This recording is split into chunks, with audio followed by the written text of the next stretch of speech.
Binaliw ni LeBron James si Dillon Brooks. Bugbog ang katawan ng kalabawin ni LBJ. Nakakita ng K-pop star si Reeves. Biglang sinapian ni Kobe. LA Lakers versus Houston Rockets. Eto na naman mga idol ang inaabangang tapatan. LeBron James at villain ng NBA na si Dillon Brooks. Sa warm-up pa lang ganado na sumayaw etong si King James. Kasama pati muka. Bago ang jump ball, hindi nakipag-appear etong si LBJ kay Brooks. Habang si Dillon inulit naman ang kanyang stare down. Talagang nakafocus lang kay LBJ. Kontrabida talaga ang datingan. Opening quarter, bugbog na naman ang katawan ni Dillon Brooks ng postehan siya ni LeBron. Basket, may kasama pang foul. Pagkatapos ng end 1, nag-stare down si LBJ kay Brooks. Naka 6 points si LBJ shooting 2 of 4 from the field. Habang leading scorer ng Lakers si AD na may 8 puntos at kumuha ng 4 na rebound. Si Alperen Sengun ang nanguna sa Rockets na may 9 na puntos. Jalen Green corner 3, naka 8 puntos naman mga idol ang may dugong Pinoy.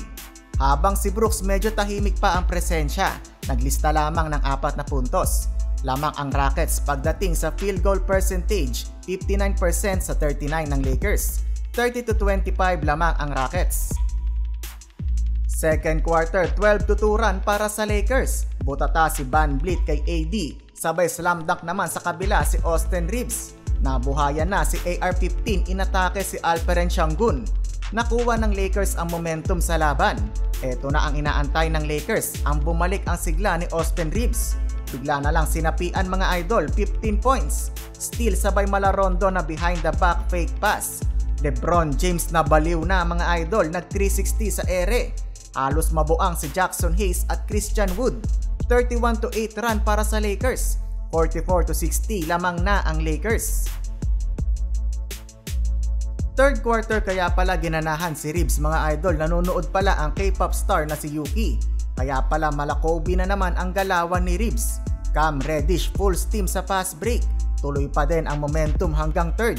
Isama na dyan ang buzzer beater ni Max Christie. Fourth quarter, LeBron James steal sabay alley-oop pass kay Jackson Hayes.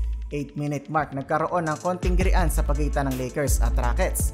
Si Brooks naman panay sunod kay LeBron kahit hindi si LeBron ang involved talaga. Nagkasagutan naman ang coach ng Rockets at si LBJ. Natawagan sila ng technical foul. Ejected si Coach Emi Udoka. Pinagtitripan ng Lakers etong si Dillon Brooks. Naistilan pa siya ni D'Lo sabay trash talk sa bench ng Rockets. Final score 107-97, panalo ang Lakers.